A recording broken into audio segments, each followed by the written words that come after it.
أعوذ بالله من الشيطان الرجيم. بسم الله الرحمن الرحيم. ربما يود الذين كفروا لو كانوا مسلمين ذرهم يأكلوا ويتمتعوا ويلههم الأمل فسوف يعلمون. وما أهلكنا من قرية إلا ولها كتاب معلوم ما تسبق من أمة أجلها وما يستأخرون. وقالوا يا أيها الذي نزل عليه الذكر إنك لمجنون لو ما تأتينا بالملائكة إن كنت من الصادقين. ما ننزل الملائكة إلا بالحق وما كانوا إذا منظرين. إنا نحن نزلنا الذكر وإنا له لحافظون. ولقد أرسلنا من قبلك في شيع الأولين وما يأتيهم من رسول إلا كانوا به يستهزئون. كذلك نسلكه في قلوب المجرمين لا يؤمنون به وقد خلت سنة الأولين. ولو فتحنا عليهم بابا من السماء فظلوا فيه يعرجون لقالوا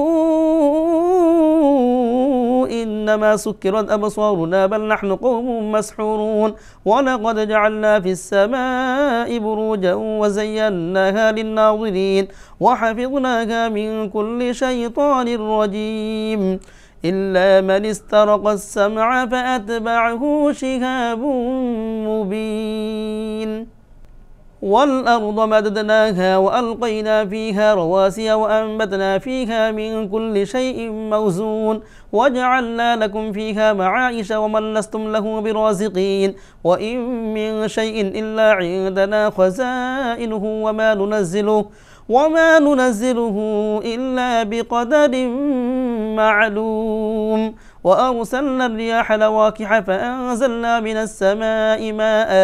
ماء فأسقيناكموه وما أنتم له بخازنين.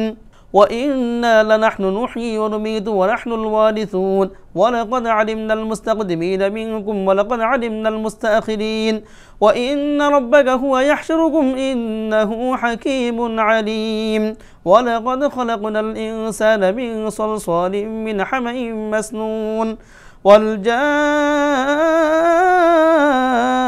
خلقناه من قبل من نار السموم. وإذ قال ربك للملائكة إني خالق بشرا من صلصال من حمأ مسنون فإذا سويته ونفخت فيه من روحي فقعوا له ساجدين. فسجد الملائكة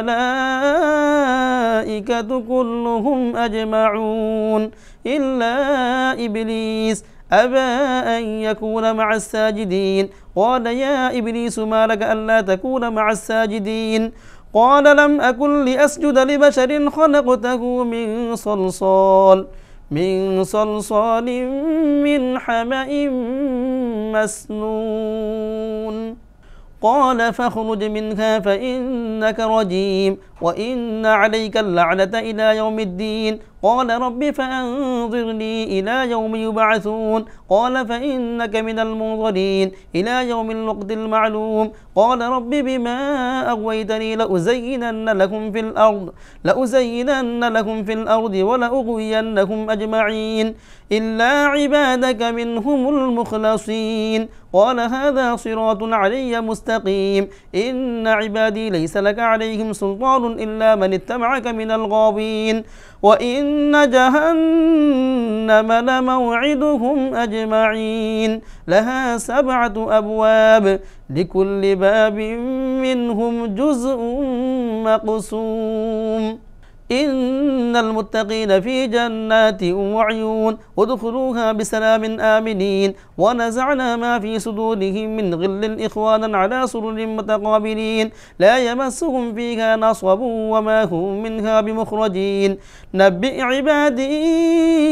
أني أنا الغفور الرحيم وأن عذابي هو العذاب الأليم. ونبئهم عن ضيف إبراهيم إذ دخلوا عليه فقالوا سلاما قال إنا منكم وجلون. قالوا لا توجل إنا نبشرك بغلام عليم قال أبشرتموني على أن مسني الكبر فبما تبشرون قالوا بشرناك بالحق فلا تكن من القانطين قال ومن يقنط من رحمة ربه إلا الضالون قال فما خطبكم أيها المرسلون قالوا إنا أرسلنا إلى قوم مجرمين إلا آل لوط إنا لمنجوهم أجمعين إلا امرأته قدرنا إنها لمن الغابرين فلما جاء آل لوط المرسلون قال إنكم قوم منكرون قالوا بل جئناك بما كانوا فيه يمترون وأتيناك بالحق وإنا لصادقون فأسر بأهلك بقطع من الليل واتبع أدبارهم ولا يلتفت منكم أحد وامضوا حيث تؤمرون وقضينا إليه ذلك الأمر أن دابر هؤلاء مقطوع مصبحين وجاء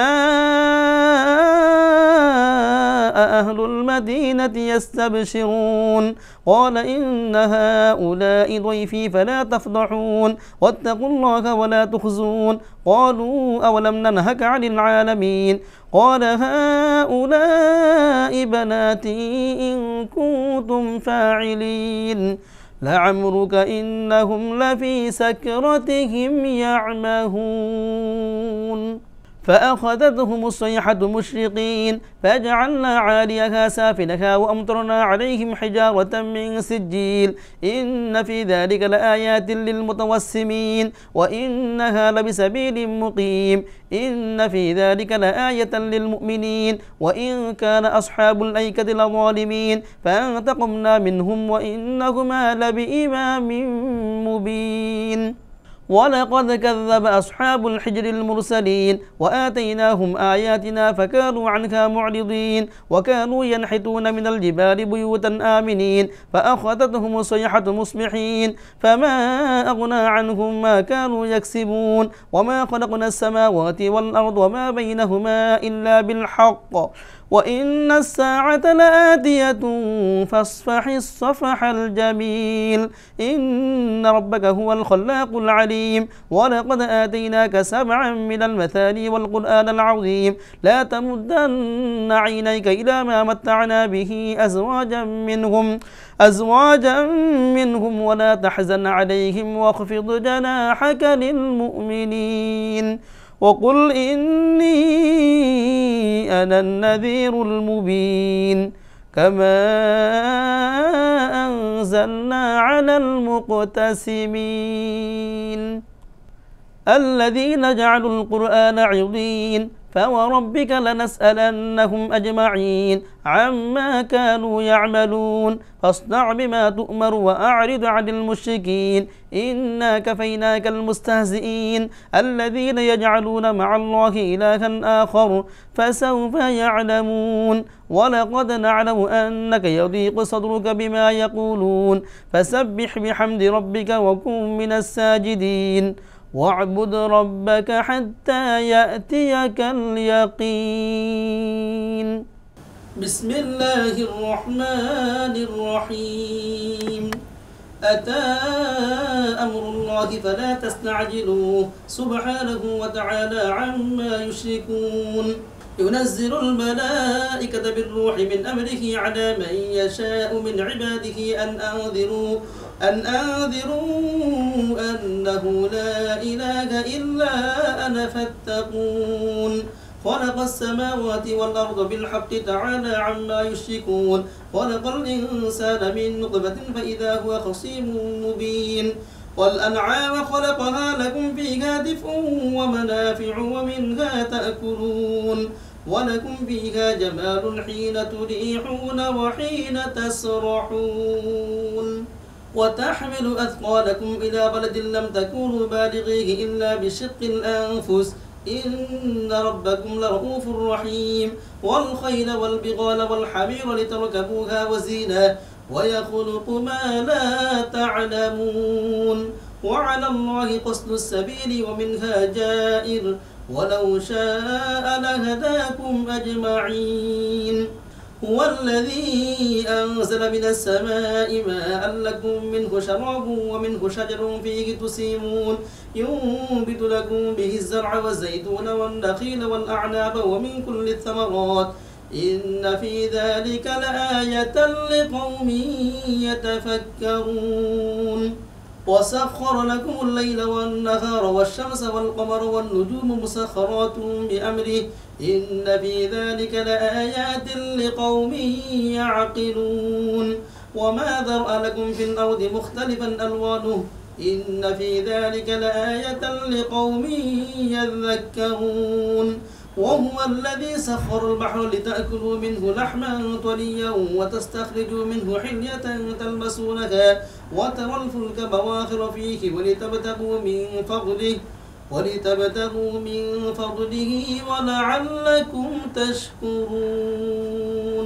وألقى في الأرض رواسي أن تميد بكم وأنهارا وسبلا لعلكم تهتدون وعلامات وبالنجم هم يهتدون أفمن يخلق كمن لا يخلق أفلا تذكرون وإن تعدوا نعمة الله لا تحصوها إن الله لغفور رحيم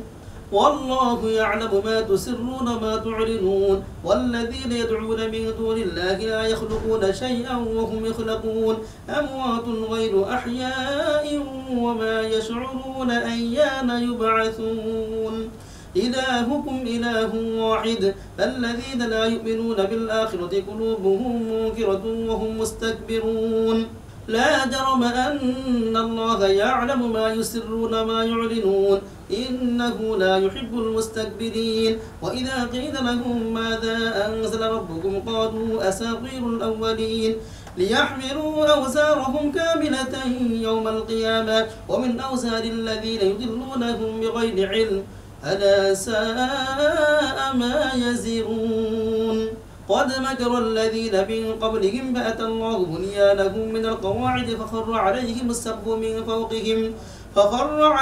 السقف من فوقهم وأتاهم العذاب من حيث لا يشعرون ثم يوم القيامة يخزيهم ويقول أين شركائي الذين كنتم تشاقون فيهم قال الذين أوتوا العلم إن الخزي اليوم والسوء على الكافرين الذين تتوفاهم الملائكة ظالمي أنفسهم فألقوا السلم ما كنا نعمل من سوء بلى إن الله عليم بما كنتم تعملون فادخلوا أبواب جهنم خالدين فيها فلبئس مثوى المتكبرين وقيل للذين اتقوا ماذا أنزل ربكم قالوا خيرا للذين أحسنوا في هذه الدنيا حسنة ولدار الآخرة خير ولنعم دار المتقين جنات عدن يدخلونها تجري من تحتها الأنهار لهم فيها ما يشاءون كذلك يجزي الله المتقين الذين تتوفاهم الملائكة طيبين يقولون سلام عليكم ادخلوا الجنة بما كنتم تعملون هل ينظرون إلا أن تأتيهم الملائكة أو يأتي أمر ربك كذلك فعل الذين من قبلهم وما ظلمهم الله ولكن كانوا أنفسهم يظلمون فأصابهم سيئات ما عملوا وحاق بهم ما كانوا به يستهزئون وقال الذين أشركوا لو شاء الله ما عبدنا من دونه من شيء نحن ولا آباؤنا ولا حرمنا من دونه من شيء كذلك فعل الذين من قبلهم فهل على الرسل إلا البلاغ المبين ولقد بعثنا في كل أمة رسولا أن اعبدوا الله واجتنبوا الطاغوت فمنهم من هدى الله ومنهم من حقت عليه الضلالة فسيروا في الأرض فانظروا كيف كان عاقبة المكذبين إن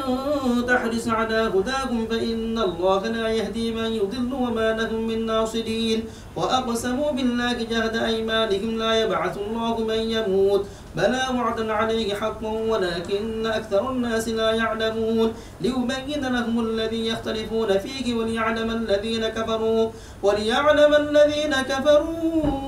أنهم كانوا كاذبين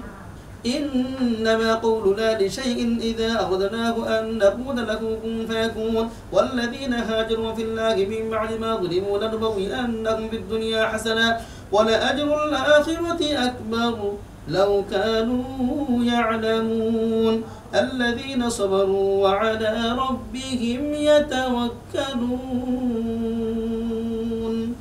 وما أرسلنا من قبلك إلا رجالا نوحي إليهم فاسألوا أهل الذكر إن كنتم لا تعلمون بالبينات والزبر وأنزلنا إليك الذكر لتبين للناس ما نزل إليهم ولعلهم يتفكرون أفأمن الذين مكروا السيئات أن يخسف الله بهم الأرض أو يأتيهم العذاب من حيث لا يشعرون أو يأخذهم في تقلبهم فما هم بمعجزين أو يأخذهم على تخوف فإن ربكم لرؤوف رحيم أولم يروا إلى ما خلق الله من شيء يتفيأ ظلاله عن اليمين والشمائل سجدا لله وهم داخرون ولله يسجد ما في السماوات وما في الأرض من دابة والملائكة وهم لا يستكبرون يخافون ربهم من فوقهم ويفعلون ما يؤمرون وقال الله لا تتخذوا إلهين اثنين إنما هو إله واحد فإياي فارهبون وله ما في السماوات والأرض وله الدين واصبا أفغير الله تتقون وما بكم من نعمة فمن الله ثم إذا مسكم الضر فإليه تجأرون ثم إذا كشف الضر عنكم إذا فريق منكم بربهم يشركون ليكفروا بما آتيناهم فتمتعوا فسوف تعلمون ويجعلون لما لا يعلمون نصيبا مما رزقناهم تالله لتسألن عما كنتم تفترون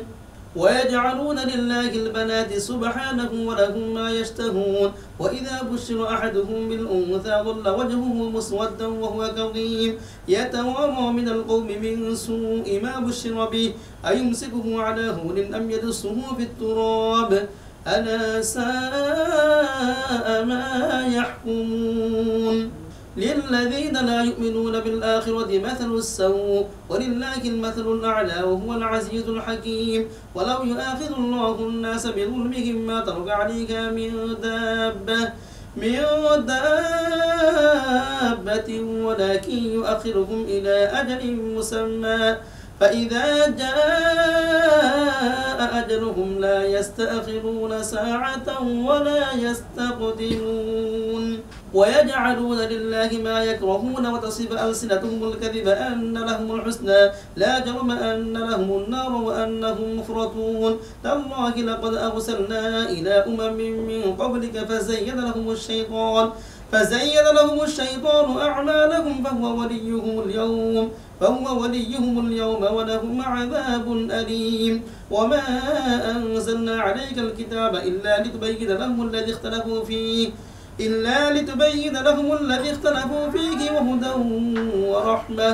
وهدى ورحمة لقوم يؤمنون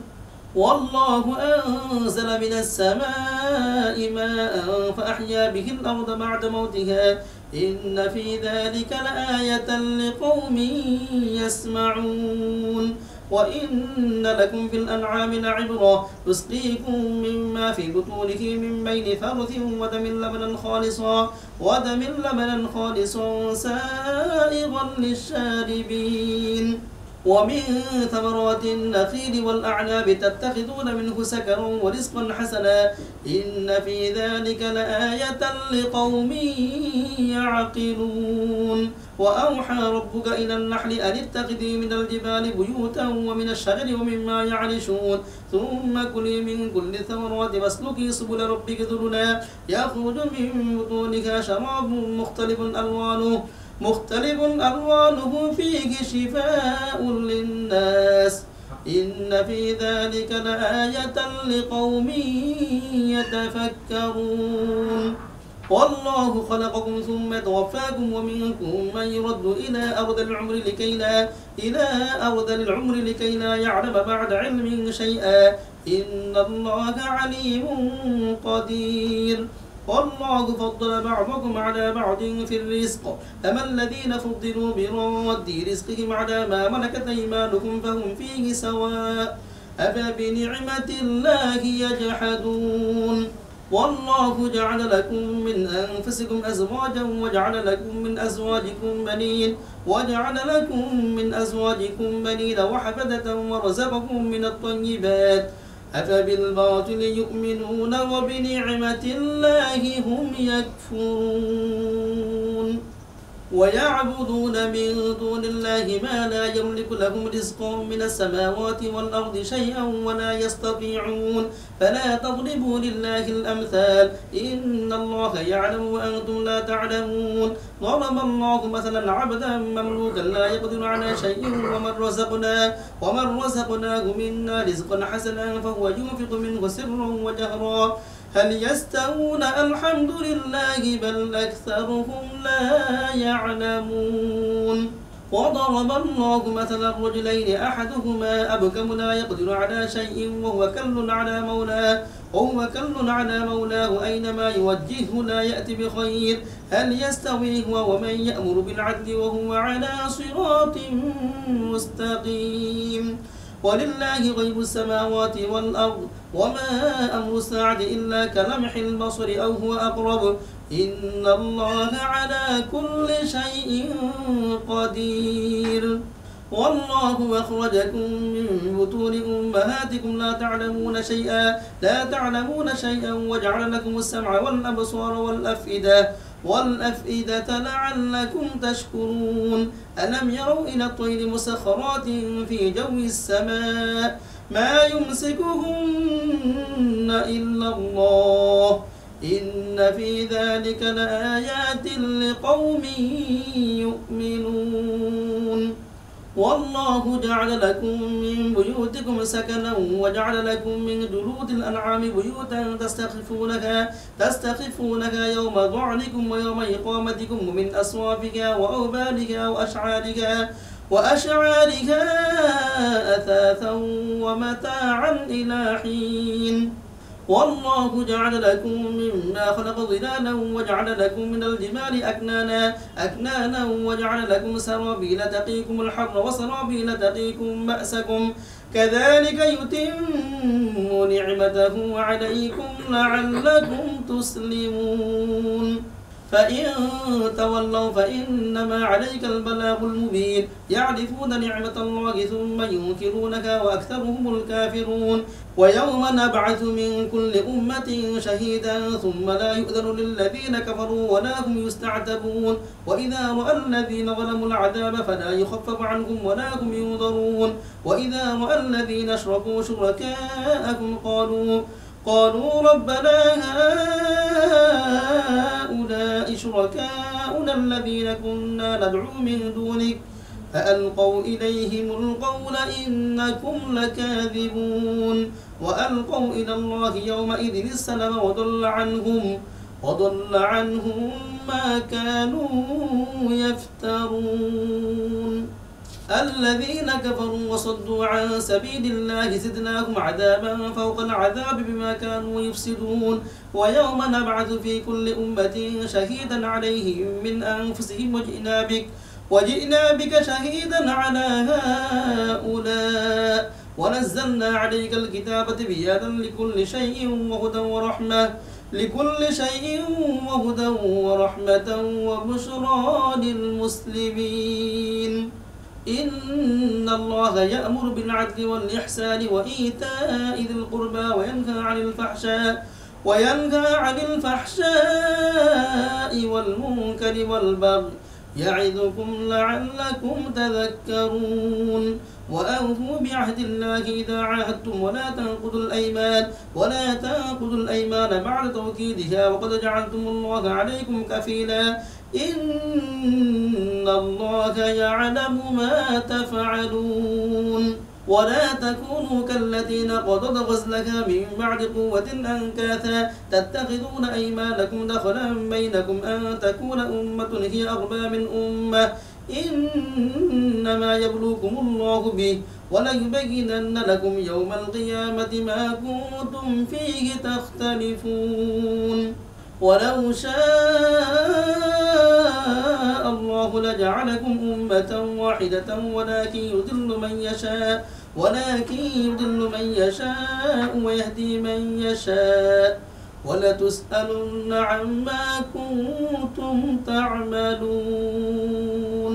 ولا تتخذوا أيمانكم دخلا بينكم وتزل قدم بعد ثبوتها وتذوقوا السوء بما صددتم عن سبيل الله ولكم عذاب عظيم ولا تشتروا بعهد الله ثمنا قليلا إنما عند الله هو خير لكم إن كنتم تعلمون ما عندكم ينفد وما عند الله باق ولنجزين الذين صبروا أجرهم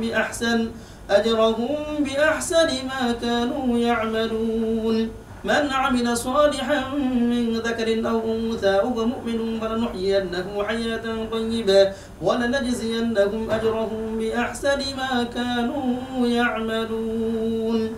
فإذا قرأت القرآن فاستعذ بالله من الشيطان الرجيم إنه ليس له سلطان على الذين آمنوا وعلى ربهم يتوكلون إنما سلطانه على الذين يتولونه والذين هم به مشركون وإذا بدلنا آية مكان آية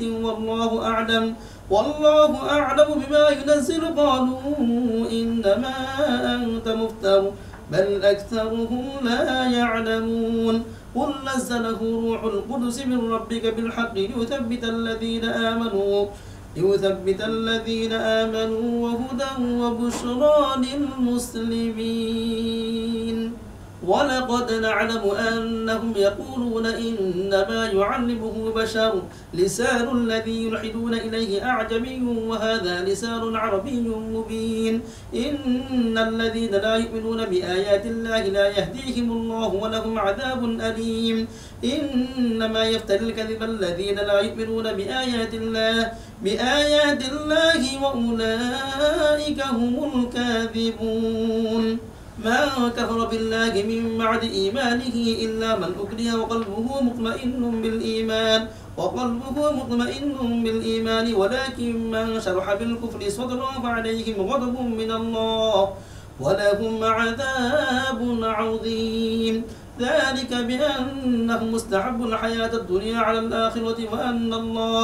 وأن الله لا يهدي القوم الكافرين أولئك الذين طبع الله على قلوبهم وسمعهم وأبصارهم وأولئك هم الغافلون لا جرم أنهم في الآخرة هم الخاسرون ثم إن ربك للذين هاجروا من بعد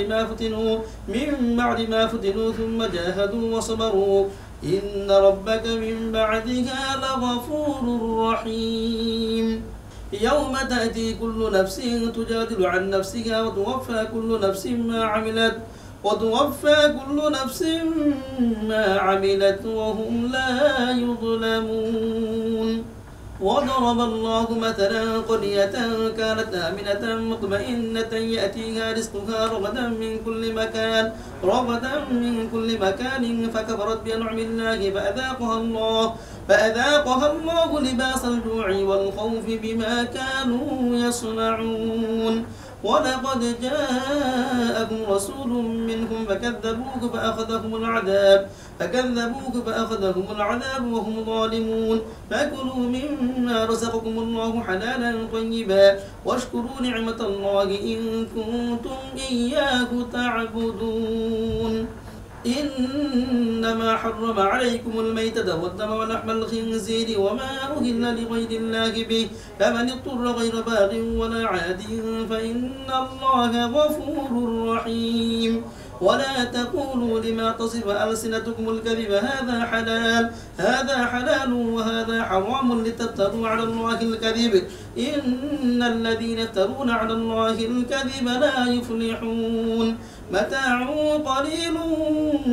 ولهم عذاب أليم وعلى الذين هادوا حرمنا ما قصصنا عليك من قبل وما ظلمناهم ولكن كانوا أنفسهم يظلمون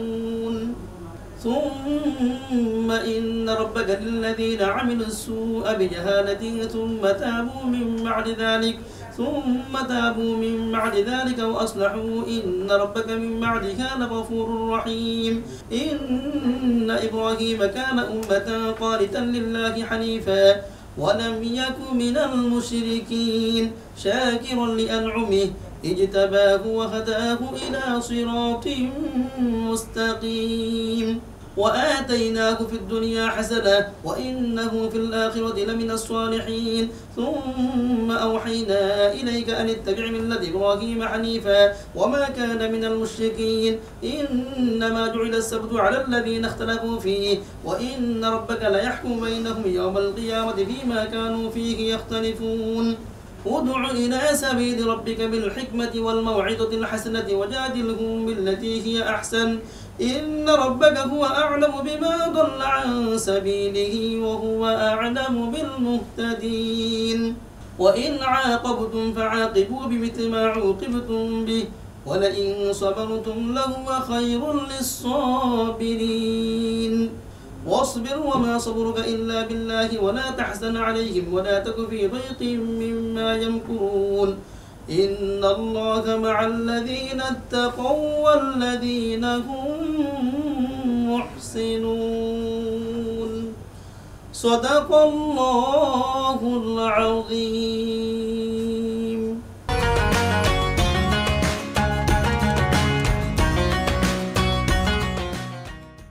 السلام عليكم ورحمة الله وبركاته الحمد لله وحده والصلاة والسلام على عبده المصطفى المصطفى وعلى آله وصحبه رشدا প্রিয় দর্শক যেখান থেকে আমাদের এই ধর্মীয় অনুষ্ঠান দেখছেন আশা রাখি ভালো আছেন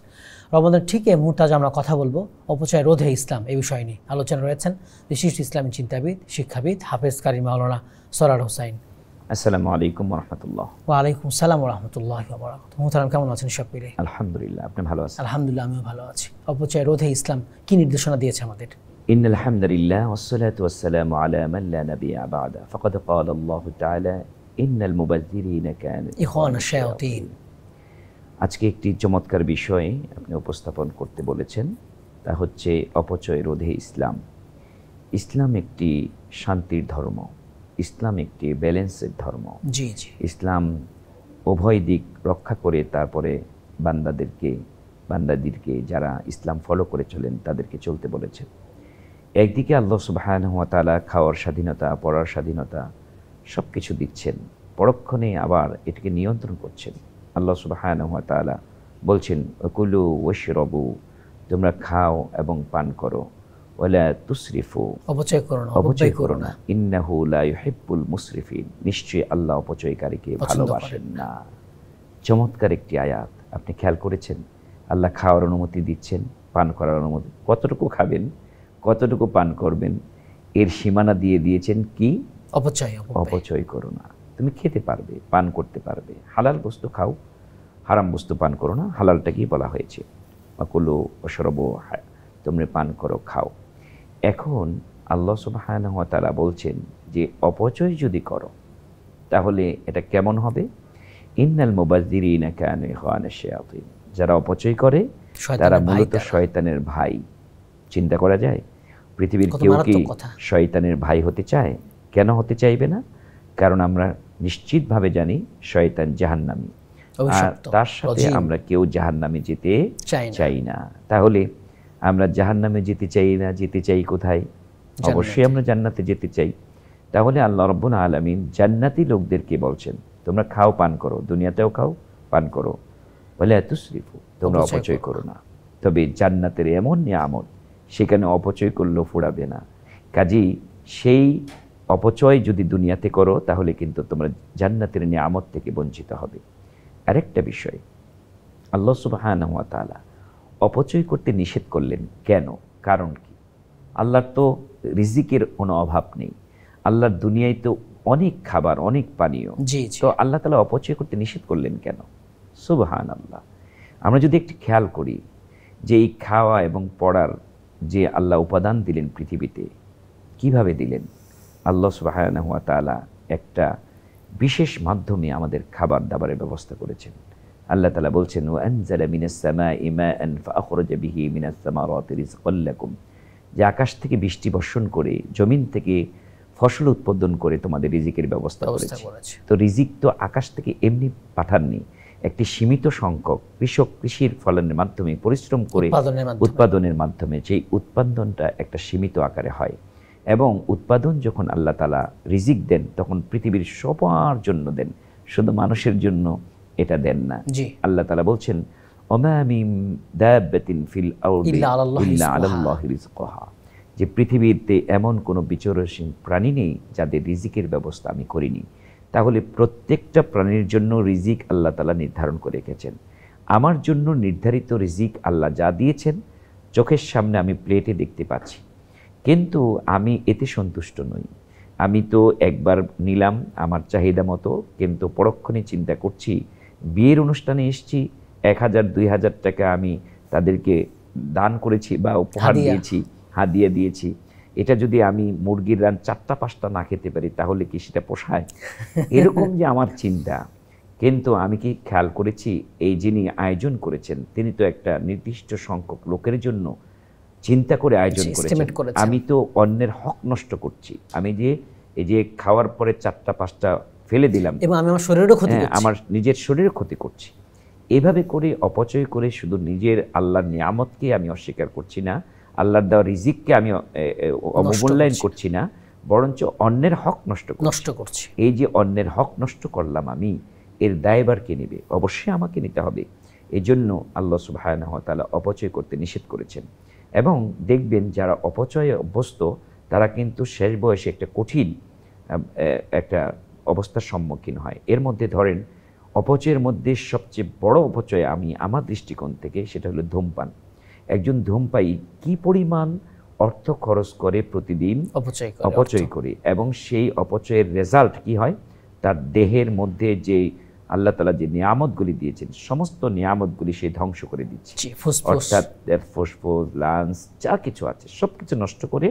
সে নিজে ক্ষতিগ্রস্ত করছে নিজেকে এবং অন্যের ক্ষতিগ্রস্ত করছে। এই যে অপচয়ের মাধ্যমে অন্যের ক্ষতি করা, নিজের ক্ষতি করা, এইভাবে করে আল্লাহ তাআলা নিষেধ করলেন যে তোমরা অপচয় করবে না এবং হারাম বস্তু ভোগ করবে না। যদি আমি অপচয় রোধ করতে চাই তাহলে আমাকে ধরে নিতে হবে যা কিছু আল্লাহ দিয়েছেন এগুলি একটার মালিক আমি না। যেহেতু মালিক বলেছেন সাবধান খাও পান করো, অনুমতি দিয়েছেন, পরক্ষণে মালিক বলছেন ওয়ালা তুসরিফু, যে তুমি কিন্তু অপচয় করবে না। কেন করবে না? আমি কিন্তু এটা পছন্দ করি না। ইন্নাল্লাহা লা ইউহিব্বুল মুসরিফিন, আমি কিন্তু তুমি যে অপচয় করো আমি কিন্তু তোমাকে ভালোবাসি না। কেন ভালোবাসি না? কারণ তুমি আমার কথা শোনোনি। আমি তোমার মালিক, আমি দায়িত্ব নিয়েছি তোমাকে খাবার দিব, তোমাকে সব দিলাম, কিন্তু দেওয়ার পরে অঢেল পেয়ে তুমি আমার সেই হুকুমকে লঙ্ঘন করেছো। কাজেই তোমার শাস্তি দুনিয়াতে হবে, পরকালে হবে। ভালো তো বাসবই না, যেই অপচয় করেছো এই অপচয়ের দায়ভার তোমার উপর আমি চাপিয়ে দিব এবং জান্নাতের বড় বড় নিয়ামত থেকে তোমাকে আমি বঞ্চিত করব। এই যদি হয় আমাদের অবস্থা, তাহলে আমাদের প্রত্যেক মুমিনের উচিত হলো অপচয় রোধ করা। এর একটা বিষয় আমরা যদি লক্ষ্য করি, একটা হচ্ছে নিজের সম্পদ নষ্ট করে অপচয় করা, আর একটা হচ্ছে অন্যের সম্পদ নষ্ট করে অপচয়। যারা রাষ্ট্রীয় ক্ষমতায় আছে, যাদের রাষ্ট্রীয় সমস্ত সুযোগ সুবিধা ভোগ করছে, তারা জনগণের সম্পদ ভোগ করছে। জনগণের কোনো সম্পদ যদি অপচয় করে, আমি যেই অফিসে বসা সেই অফিসে আমি সালাতের জন্য নামাজ পড়তে গেলাম, সেই টাইমে যদি এসি বন্ধ না করি, লাইট বন্ধ না করি, তাহলে কিন্তু আমি আল্লাহর কাছে শুধু না, ওই যাদের পয়সা আমি নষ্ট করে এসি চালাচ্ছি সেই জনগণের কাছে, 18 কোটি জনগণের কাছে আমাকে জবাব দিতে হবে। আমি মসজিদে যদি যাই, মসজিদে গিয়ে আমি অজুর পানি ইচ্ছে মতন যদি খরচ করি, টয়লেটের পানি ইচ্ছে মতন ব্যবহার করি, অযাচিত যেটা আমার প্রয়োজন নেই আমার সেই পানি ছেড়ে রাখি, অজুর কথা বলছি, দুজন কথা বলছি মুসল্লি, আর পানি ছেড়ে রাখছি। কার পানি আপনি নষ্ট করছেন? এগুলি জনগণের দানের টাকার পানি, আপনিও দান করেন, কিন্তু বান্দার হক নষ্ট করছেন, অপচয় করছেন। এইভাবে করে আমরা সম্পদের অপচয় করছি। আর একটা বিষয় লক্ষণীয়, মারাত্মক একটা বিষয়ের অপচয় করছি, তার নাম হচ্ছে সময়ের অপচয়। আল্লাহ তাআলা সুবহানাহু ওয়া তাআলা সময় দিয়েছেন একটি বড় নিয়ামত। আল্লাহ তাআলা বলছেন ওয়াল আসর ইন্নাল ইনসানা লাফি খুসর, যে সময়ের কসম, যে পৃথিবীর সমস্ত মানুষ ক্ষতিগ্রস্ত। তো এই সময়ের কসম করে আল্লাহ তাআলা বোঝাতে চাচ্ছেন যে সময়টা কত মূল্যবান, যে তোমাদের সময়ের সমষ্টি হচ্ছে তোমাদের জীবন, এবং এই জীবনটা আমার দেওয়া। আল্লাযী খালাকাল মাউতা ওয়াল হায়াতা লিয়াবলুয়াকুম আইয়ুকুম আহসানু আমালা, আমি হায়াত এবং মৌত আমি সৃষ্টি করেছি, তোমাকে এটা উপহার দিয়েছি। তোমার মতো বহু মানুষ মায়ের কোলে আমি নিয়ে গিয়েছি, তাকে হায়াত দেওয়ার মতো সুযোগ দিইনি, পৃথিবীর বেঁচে থাকার মতো সুযোগ দেইনি। তোমার মতো যুবক অবস্থায় তোমার চেয়ে অনেক ছোট কাল আমি নিয়ে গেছি, তোমাকে যেটা লম্বা হায়াত দিলাম, সেই হায়াতের অপচয়ের তোমাকে কিন্তু জবাবদিহিতা করতে হবে। আল্লাহ রাসূল সাল্লাল্লাহু আলাইহি সাল্লাম বলেন, 5টি বিষয়ের উত্তর না দিয়ে কেউ এক কদম অগ্রসর হতে পারবে না কিয়ামতের ময়দানে। সেই 5টি বিষয়ের মধ্যে প্রথমে হচ্ছে সময়। অমর হচ্ছে সময়ের সমষ্টি, জীবনকাল। সময়ের সমষ্টির নাম হচ্ছে অমর, জীবনকাল। তোমার এই জীবনকাল, এবং এর মধ্যে একটি কাল ছিল, সের নাম হচ্ছে শাবাব, যৌবনকাল। সেই যৌবনকালটা তুমি কোন খাতে ব্যয় করেছো? তুমি কি হালাল উপার্জনে, তুমি কি আল্লাহর ইবাদতে, নাকি অন্য কোনো উপায়ে ব্যয় করেছো? এর জবাব দিতে হবে। অপচয় করে থাকলেও শাস্তির ব্যবস্থা, আর যদি সঠিক খাতে ব্যয় করে থাকো আলহামদুলিল্লাহ পার পেয়ে যাবে। জাযাকুমুল্লাহ খায়র, আমাদের মূল্যবান সময় দিয়েছেন, তথ্যবহুল আলোচনা করেছেন।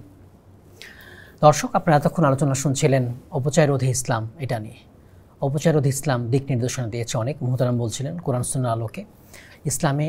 মধ্যম পন্থা অবলম্বন করতে বলা হয়েছে, অপচয় অপব্যয়কে হারাম করা হয়েছে। অপচয় অপব্যয় করলে শয়তানের ভাই বলা হয়েছে। তাই আসুন আমরা জীবনের সকল ক্ষেত্রে পরিমিত হব, মৃতব্যয়ী হব। আমরা অপচয় অপব্যয় ত্যাগ করবো। আল্লাহ তাআলা তৌফিক দান করুন, আমিন। আসসালামু আলাইকুম ওয়া রাহমাতুল্লাহি ওয়া বারাকাতুহু। ঢাকা ও এর পার্শ্ববর্তী এলাকার সময় অনুযায়ী আজকের ইফতারের সময় সন্ধ্যা 6টা 8 মিনিট। রাসূল সাল্লাল্লাহু আলাইহি ওয়াসাল্লাম বলেছেন, অবশ্যই আল্লাহ তাআলা রমজান মাসের প্রত্যেক দিবস ও রাত্রিতে অসংখ্য ব্যক্তিকে জাহান্নাম থেকে মুক্তি দান করেন, এবং প্রত্যেক মুমিন বান্দার একটি করে দোয়া কবুল করেন। মুসনাদে আহমদ, হাদিস ৭৪৫০।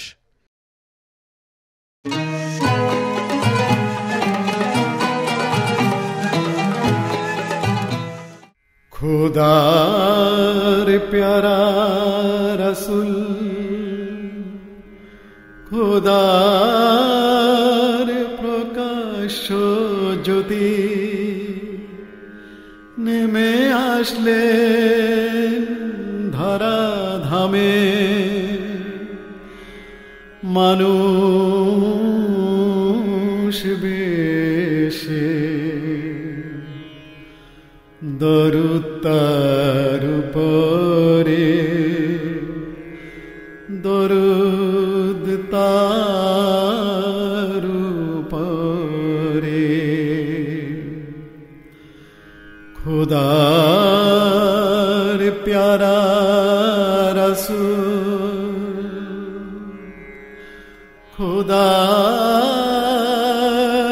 प्रकाश ज्योति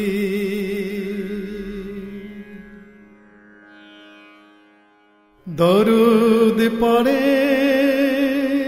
তার উপরে খোদা তাআলা, যিনি ইনসান উড় গেল মানার ফেরেশতা, গাছপালা পশু পাখি সবাই তারে চেনে, নবী মেনে সালাম দেয়, দরুদ পড়ে। খুদার প্যারা রসুল, খোদার প্রকাশ্য জ্যোতি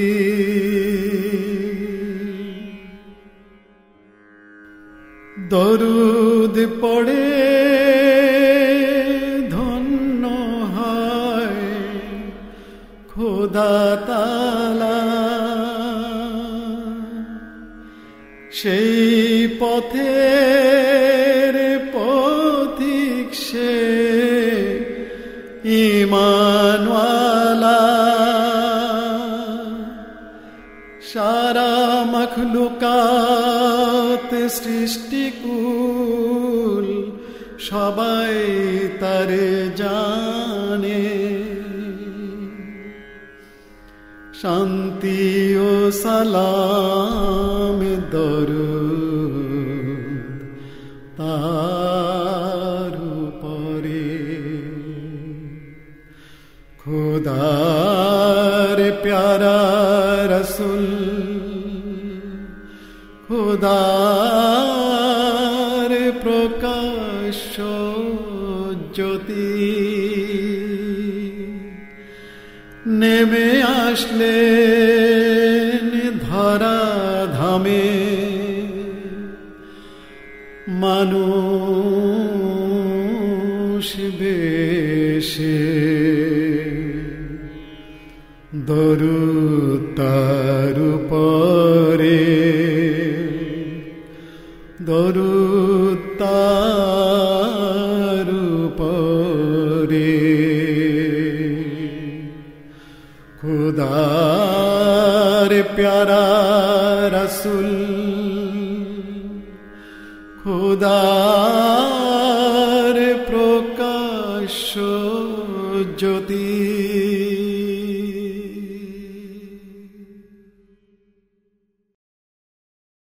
ঢাকা ও এর পার্শ্ববর্তী এলাকার সময় অনুযায়ী আগামীকাল সাহারের শেষ সময় ভোর